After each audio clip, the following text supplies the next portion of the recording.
precisamente con un tema que a diario nos están consultando, y sobre todo las mujeres que están en estos momentos en estado de embarazo y que de pronto han tenido algún percance a nivel laboral.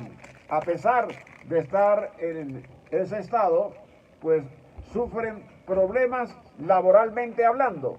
El tema de hoy entonces con el doctor López Lao tiene que ver con despido de mujeres embarazadas. ¿Sabe que eso se da mucho? Aquí hay un caso específico. ¿Lo tiene usted para hoy también? Sí, el caso específico del despido de mujeres embarazadas. Resulta que aquí en el distrito contrataron con la IPS de Antioquia. Es así. Y cogieron y cambiaron el contrato a otra entidad y despidieron una cantidad de mujeres embarazadas y no han respondido por ello. Sí, esa es la problemática que hay con respecto a este tema muy puntual. A raíz de una reciente sentencia de la Honorable Corte Constitucional que fijó unos parámetros muy específicos, quedó esto aclarado en cierta forma. Aquí se daba, Cheque y Lao, un choque de trenes entre las dos jurisdicciones, la constitucional y la ordinaria. Para la justicia ordinaria, desde el año 48 que se creó el Código Sustantivo del Trabajo, era necesario que la trabajadora, o es necesario, pues se mantiene esa tesis, que la trabajadora notificara a su empleador su estado de embarazo. Para la Corte Constitucional Lao, no. Solo bastaba que estuviera embarazada, así los empleadores hicieron su reparo acertadamente y con fundamento, porque se le violaban las garantías judiciales porque no conocían el hecho. ¿Cuál es lo importante de esto, Cheque y Lao? Hay unos requisitos previos. La ley señala que la trabajadora debe notificar a su empleador su estado de embarazo. Al ingresar al trabajo. No, cuando no, estando trabaja, hay también otra sentencia con ese tema importantísimo, bien ese detalle. ¿Qué ocurre? Cuando la trabajadora está laborando normalmente y queda embarazada, debe notificar a su empleador. Pero no es la notificación simple, dijo una sentencia de la Corte Suprema, en la que, bueno, solamente se lleva la notificación, no, hay que aportar un certificado médico que diga que está embarazada, el médico que la atiende, y la fecha probable de parto. Ahí se armó una laraca con respecto, no, que ya la Corte había autorizado el despido, no, esto viene desde el año 48 del Código Sustantivo del Trabajo.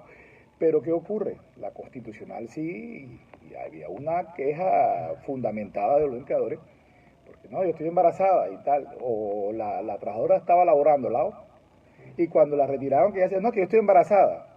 Ahora, con respecto a ese tema, Cheque, muy puntual lo tuyo, la Corte Constitucional, ¿qué pasó? Los empleadores se previnieron, y al momento de ingresar a optar por un trabajo, le hacían la prueba de embarazo.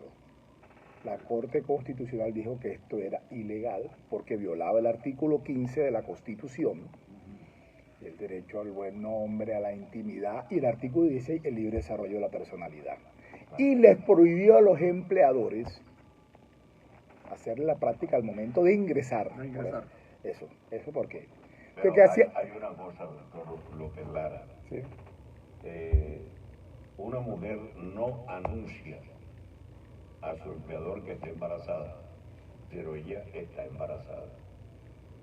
Supongamos que la despiden. Sí. El empleador piensa que ella no está embarazada. No sabía. No sabía, pero resulta que ella está embarazada. Debe primar el concepto de que ella está embarazada y que va a dar a luz un bebé.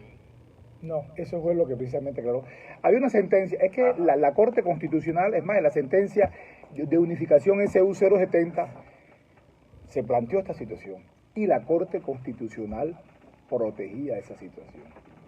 Pero los empleadores también tenían su derecho, y eso sí, de ser porque ellos no saben. en una sentencia famosísima de la Corte. Hay otra cosa, perdón que le interrumpa, doctor López Lara. Sí. Una mujer que está embarazada y que tiene 4 meses ya se le ve la barriga.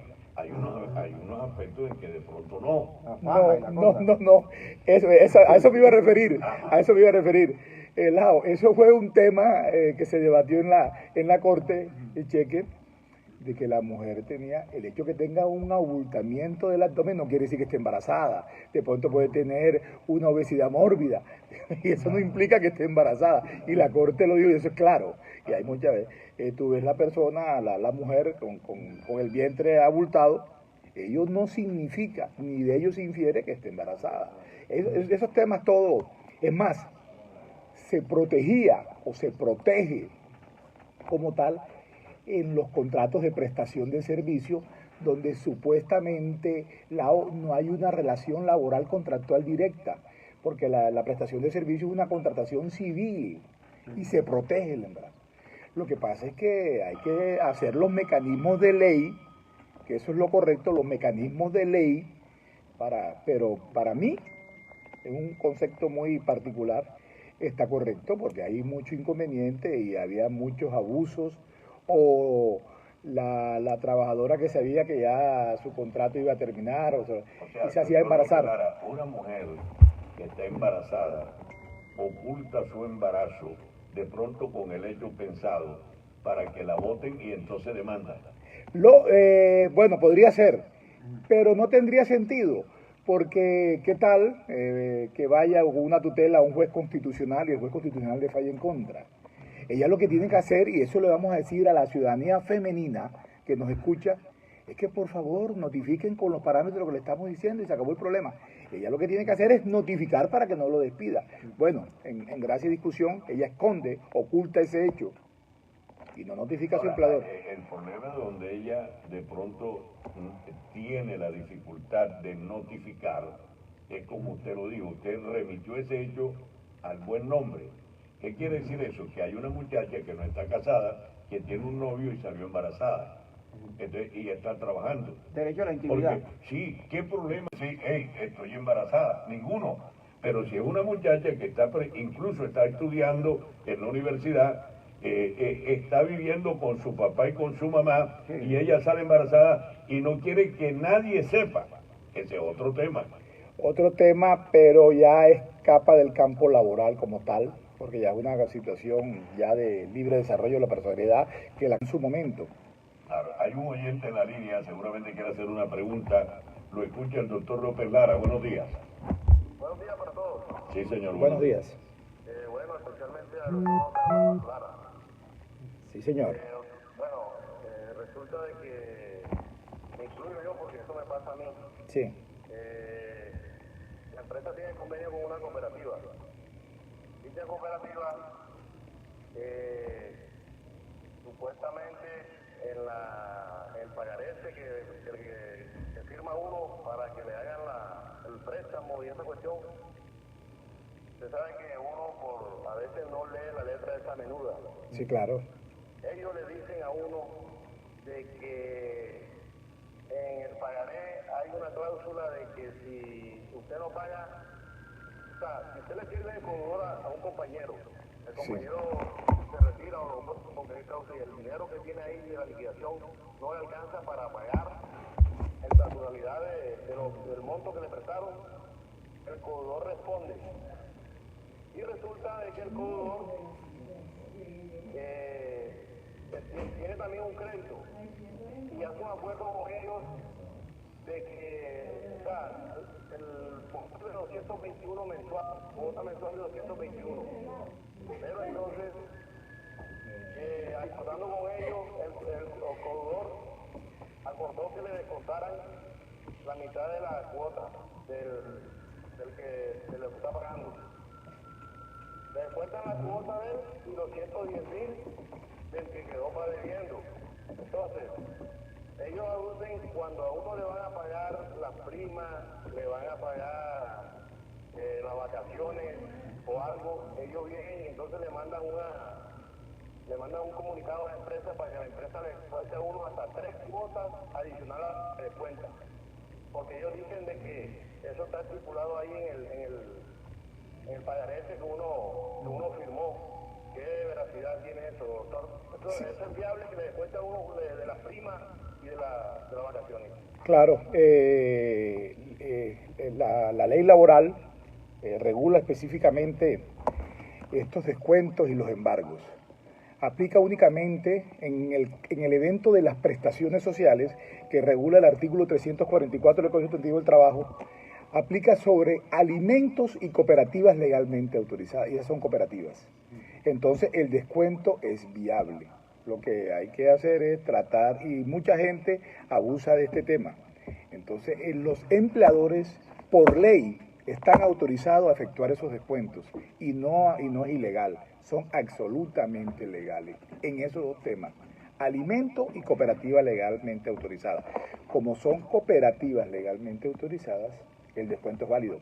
Ahora, lo que hay que mirar es que si su vinculación para ese préstamo a la cooperativa se hizo en legal forma, porque usted tiene que pertenecer a la cooperativa LAO, tiene que hacer unos aportes y todo. Pero muchas veces para hacer eso no hacen este trámite y de pronto entonces ese pagaré, ese descuento puede ser objeto de una revisión judicial. Y se da también el caso de algunos particulares que prestan dinero y cuando a la persona no se le puede descontar porque está pensionado, cheque, Pensionado. sí, como tú, o ya tiene su cupo y ya no se le puede aplicar, entonces venden esa letra a una cooperativa y la cooperativa la ejecuta. Pero el descuento como tal de prestaciones sociales es viable en ese evento, y es posible, o sea, no están haciendo, lo que pasa es que hay que limitar la capacidad de endeudamiento de las personas, pero el descuento es válido. Doctor López Lara, para no salirnos del tema de las mujeres embarazadas, ahí existe otra figura. La mujer está trabajando, tiene tiempo de estar trabajando en una empresa, pero de pronto le llega el rumor de que va a ser despedida en los próximos días, quizás un mes, 2 meses, y la mujer se hace embarazar precisamente como para asegurarse de que no la van a despedir. Claro, y lo que tiene que hacer es notificar en las condiciones que se ha dicho. Pero ustedes no la pueden despedir. No la pueden despedir. El problema es un problema probatorio, cheque y lao. Que es un simple requisito muy sencillo, notifica a su empleador y se acabó el problema. Ahora, no se puede tampoco la excusa, que no es válida, que yo no sabía, ¿no? Hay unos síntomas normales del estado de embarazo en las mujeres y eso se manifiesta. Hágase su prueba, mándesela al empleador, notifíquele con la prueba del estado de embarazo. Ahora venden una prueba en las farmacias, sí. No, pero esa no es válida porque esa es la que te va a confirmar eso, buena. Esa es la que te va a, pero tiene que ir a un laboratorio, es perfecto, claro, a un laboratorio donde ahí le toman la muestra de sangre, que esa no tiene discusión alguna, muestra de sangre en un laboratorio, ahí te dice más o menos la semana que viene, la fecha probable de parto y su estado de embarazo. Esa certificación del examen se la aporta a la notificación y ya el empleador, si despide a la trabajadora, se entiende, se presume que el despido fue por esa causa. Es un aspecto probatorio, es una presunción. Las mujeres que fueron despedidas del IPS de Antioquia pueden reclamar. Si notificaron, sí. Si ya notificaron estas condiciones, pues ya la Corte lo planteó y cuando la persona iba con tutela, anteriormente a esta sentencia, a la Corte Constitucional sin notificar le daban la razón. Cuando iba a la Corte Suprema no se la daban. Entonces ya quedó unificado porque la Corte Constitucional adoptó la ponencia de la Sala de Casación Laboral. Tenemos 2 oyentes, uno en la línea fija y uno en el celular. Buenos días, la línea fija. Muy buenos días, doctor Helado Herrera y Cheque. Sí, señor, buenos días. Le habla Carlos Aguirre, yo también soy abogado. Sí. Yo creo que es un cambio de posición jurisprudencial relacionada con el fuero de maternidad o la estabilidad laboral reforzada, lo que permite decir que se ha creado una subregla relacionada con la presunción legal de la protección de la mujer, establecida en el artículo 239 del Código Sustantivo del Trabajo. Se presume que estos despidos son discriminatorios y que el empleador debe pedir autorización ante el Ministerio del Trabajo. Poner esta formalidad de tener que comunicar, colegas, por parte de la mujer al empleador afecta el núcleo del derecho a la igualdad, condicionado con más requisitos a la mujer frente al empleador, al hombre. Yo pienso que es un retroceso. Esto sucedió en la Corte Constitucional, en la Sala Plena, cuando analizó 3 tutelas el día 24 de julio del año en curso. Salió un proceso total que va contra los derechos de la mujer y contra los trabajadores. Muchas gracias, Carlos. Ya le voy a contar, yo le contesto al doctor. Exacto, vamos con un oyente aquí en el celular y enseguida les contesta el doctor López Lara. Buenos días. Muy buenos días, doctor Lao. Sí. Mi pregunta era la siguiente para el doctor Lara. Sí, cómo no, lo escuchamos. Doctor, mi edad es de 58 años y resulta que yo tengo una artritis degenerativa en el lumbar. Y entonces ellos no y tengo un bono pensional que estaba en Porvenir y Porvenir se lo entregó a Colpensiones porque Colpensiones se lo quitó. ¿Qué hago ahí, doctor? Bueno, lo importante en este caso, no le pueden devolver o sea, el pago de la indemnización sustitutiva porque no está en la edad, tendría que esperar 62 años. Ahora, lo que yo veo es que usted tiene una patología que le podría generar una pensión de invalidez. Usted tiene que pedir que le califiquen la pérdida de su capacidad laboral y con eso ya se la calificaron. ¿Cuánto le tabularon? Me dieron casi 36 puntos. Bueno, ¿usted impugnó los dictámenes? Señor, ¿Usted interpuso recurso contra los dictámenes? puse recurso contra los dictámenes, pero ya me han hecho 3 y no me han atendido, no, como yo no sabía leer ni. No, bueno, ¿quién lo calificó en primera oportunidad? Me calificaron en Bogotá. No, esa es la Junta Nacional. Esa es la última instancia. Primero, ¿quién lo una ARL, la EPS, el Fondo de Pensiones, de primera oportunidad, quién lo calificó? El Fondo de Pensiones. Colpensiones. Sí, señor. Usted apeló y fue a la Junta Regional. Apelé.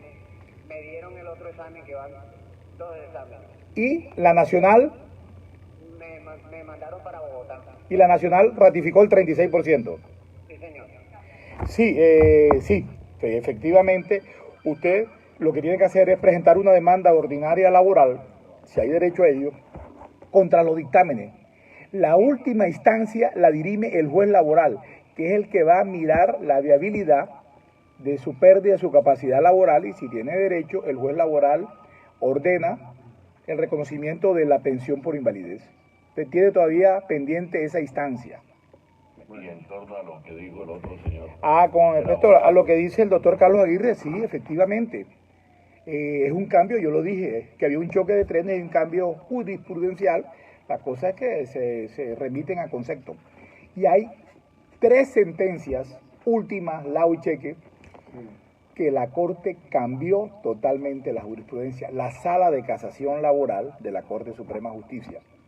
¿Cuál fue? La primera, el despido del trabajador en estado de discapacidad. Ya esto se puede hacer directamente. Antes no, porque el artículo 26, y yo no soy magistrado de la Corte Constitucional, ni mucho menos, el artículo 26 de la Ley 361 del 97 exigía, Lau, que para poder despedir un trabajador que tuviese, y también ahí la Corte, habían 2 conceptos encontrados, todavía la Corte Constitucional no se ha pronunciado sobre esto, tenía la pérdida de capacidad laboral para la Corte sin necesidad de calificación, sino que tuviera una patología, una perturbación, Cheque, estaban parados. Para la Suprema no, la Suprema usted tenía que tener un PCL, una pérdida de capacidad laboral del 25%. Esto también fue un cambio que afecta, esa sí no la comparto. ¿Por qué? Porque ahora, estando tú en estado de discapacidad, Lau, y te despiden, tú tienes que demandar. Y es un aspecto probatorio y tienes que probar que el despido ocurrió por ese hecho. Esa es una. Hay un cambio y eso ha causado un problema serio y es cierto. Ya la protección, porque había también mucho abuso, dice la Corte, de trabajadores, cheque, que se hacían los enfermos y comenzaban a tomarle el pelo a los empleadores, a incapacitarse, y no tenían nada. Esa es una, como esta. Y hay otra sentencia más, como la que ocurrió con los trabajadores que llegan embriagados o que consumen droga. El Código Sustantivo del Trabajo señala que esa es una justa causa para dar por terminado el contrato. La Corte Constitucional dijo que no, a ese trabajador no se le puede despedir. Que son cambios jurisprudenciales que en un momento determinado afectan, pero con respecto a la notificación, eso está desde el artículo, está desde el año 48 que se creó el Código Sustantivo del Trabajo, la notificación.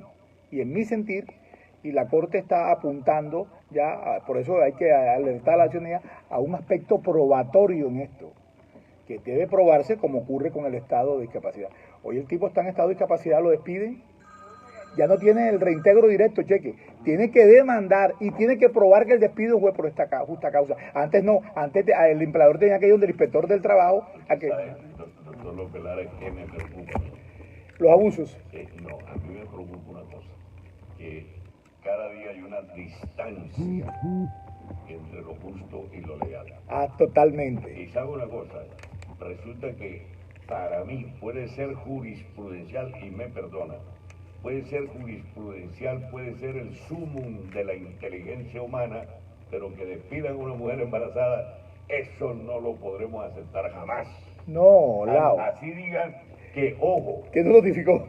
Así digan, lo que digan desde el punto de vista de la jurisprudencia, para mí no tiene aceptación. El caso, por ejemplo, fíjese usted cómo hilan delgadito desde el punto de vista de la inteligencia del ser humano para lograr una jurisprudencia que está por encima de la ley y en cierta forma es una modificación de la ley. Es decir, señores, esa ley le hace falta un pedazo que le meten un mico para tratar de no pagarle a los discapacitados. O sea, a mí me parece esa inteligencia humana, ¿verdad?, dirigida hacia la pérdida de unos derechos fundamentales del individuo. Absoluto. Tú sabes la cantidad de injusticia que se puede cometer un trabajador que verdaderamente esté enfermo, que lo despiden, Lao, que no tenga, o que presente la demanda, no presenten las pruebas correctas, porque es un aspecto probatorio. El trabajador debe tener su patología sin ningún problema. Eso son conceptos de nuestra honorable Corte. Y definitivamente estamos en un estado de derecho. Estado social de derecho. Pero ¿sabes, Lao? Sobre este tema, las personas pueden solicitarle la nulidad de esas sentencias a la misma Corte Constitucional. Eso es posible. Como pasó con el incremento del 14%, cuando en una sentencia del doctor Álvaro Rojas Ríos, magistrado de la Corte Constitucional, dijo que esto no prescribía. Y esa sentencia la anuló la misma Corte y dictó, o como las trabajadoras del bienestar familiar, la madre cabeza, con la sentencia 460, el auto 460, que le reconocieron el contrato laboral y después la misma Corte la echó para atrás. Entonces los estudiosos del derecho pueden solicitar la nulidad de esas sentencias. Bueno, tenemos un oyente en la línea fija y tenemos oyente en el celular. Buenos días. Sí, buenos días. Sí, señora. Mi nombre es Miriam Polo. La pregunta es la siguiente. Bueno, un comentario. Mi hermana llevaba alrededor de 4 o 5 años trabajando en una empresa. Salió embarazada. Como a los 3 meses de gestación perdió el bebé. La incapacitaron, regresó a la empresa y como a la semana la despidieron, no le renovaron contrato. Entonces yo quería que me asesorara a ver qué podría hacer ella en este caso.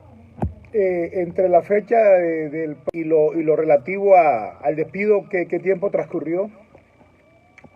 Digamos que después de la incapacidad ella perdió el bebé para el mes de diciembre y entraba creo que finales de enero, algo así. Ya en febrero ella no estaba trabajando, febrero, marzo, fue muy corto el tiempo.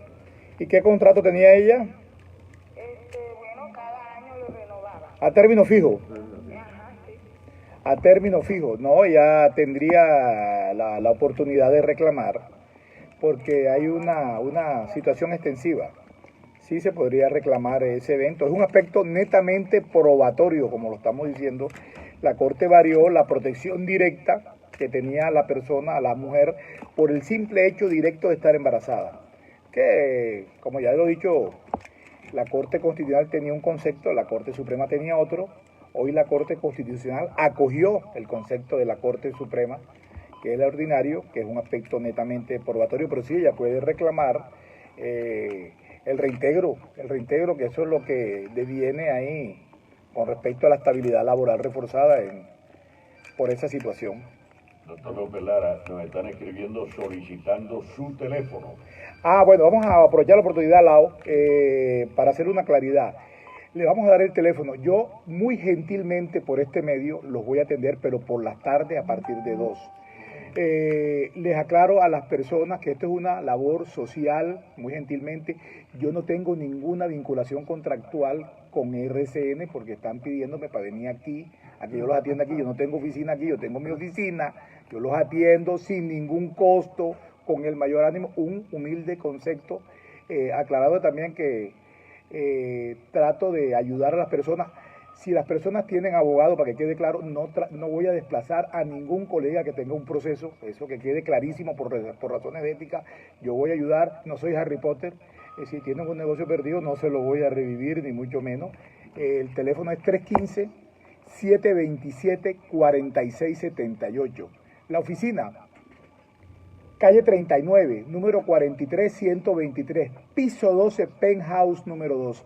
De 2 de la tarde en adelante. Cuando vayan a las consultas, les recomiendo que vayan con los documentos. Y yo muy gentilmente saco un espacio.